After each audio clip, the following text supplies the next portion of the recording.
اعوذ باللہ من الشیطان الرجیم بسم اللہ الرحمن الرحیم۔ عمر بن عبدالعزیز رحمۃ اللہ اپنے گھر سے نکلے، ایک عزیز کے جنازے میں شامل ہوئے۔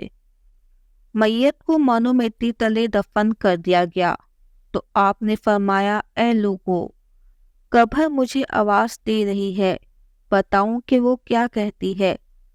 لوگوں نے کہا، ضرور بتائیے۔ عمر بن عبدالعزیز نے فرمایا، قبر کہتی ہے، اے عمر بن عبدالعزیز، تم مجھ سے پوچھتے کیوں نہیں کہ میں نے تمہارے پیاروں کے ساتھ کیا سلوک کیا؟ میں نے کہا، ضرور بتاؤ۔ کہنے لگی، میں نے کفن پھاڑ ڈالے، بدن ریزہ ریزہ کر دیے، خون چوس دیا اور گوشت کھا لیا۔ تم مجھ سے کیوں نہیں پوچھتے کہ میں نے جسم کے جوڑوں سے کیا برتاؤ کیا؟ میں نے کہا، بتاؤ۔ کہنے لگی، میں نے ہتھیلیوں کو بازوؤں سے الگ کر دیا، بازوؤں کو کوہنیوں سے علیحدہ کر دیا اور کوہنیوں کو کندھوں سے جدا کر دیا، اور شریروں کو رانوں سے اور رانوں کو گٹھنوں سے اور گٹھنوں کو پنڈلیوں سے اور پنڈلیوں کو پاؤں سے اکھاڑ دیا۔ عمر بن عبدالعزیز رحمۃ اللہ رو پڑے اور فرمایا، خوب جان لو، دنیا کی بقا قلیل ہے، اس کے معزز ذلیل ہیں۔ جوان بوڑھے ہو جائیں گے، زندہ فوت ہو جائیں گے۔ وہ بڑا فریب خوردہ آدمی ہے جو دنیا سے دھوکہ کھا گیا۔ کہاں گئے اس میں رہنے والے وہ لوگ جنہوں نے شہر آباد کیے تھے؟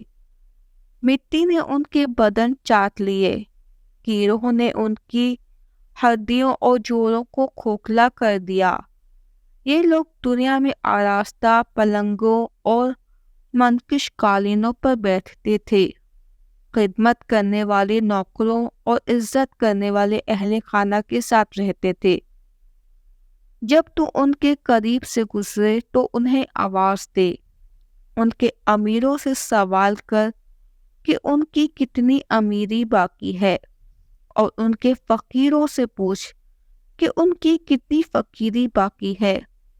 تو ان سے ان کی زبانوں کے بارے میں پوچھ جس سے وہ باتیں متحرہ کرتے تھے، ان کی آنکھوں کے بارے میں دریافت کر جن سے وہ من پسند چیزوں کو دیکھ کر لذت یاب ہوا کرتے تھے، ان کے نرم و نازک بدن اور خوبصورت چہروں کا حال معلوم کر کہ طرح طرح کے کیڑے مکوڑوں نے ان کی کیا درگت بنا دی۔ رنگ اڑ گئے، گوشت خراب ہو گئے، چہرے گرد آلود ہو گئے، آنکھوں کے خول مٹی سے اٹھ گئے، سارا جوبن اجڑ گیا، محسن کا خاتمہ ہو گیا، گردنیں ٹوٹ گئیں، اعضاء ریزہ ریزہ ہو گئے۔ ان کے غلام اور خدام کہاں گئے؟ ان کے جمع کردہ مال اور ان کے خزانے کیا ہوئے؟ ان کے کسی نوکر نے پلٹ کر بھی نہ دیکھا کہ قبر کے سناٹے میں ان پر کیا بیت رہی ہے۔ کسی نے یہاں ان کے لیے کوئی بستر نہیں بچھایا، کوئی تکیہ نہیں سجایا۔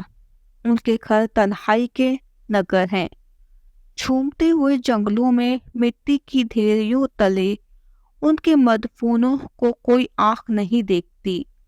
کیا ان کے لیے دن کا اجالا اور رات کی تاریکی یکساں حیثیت نہیں رکھتی؟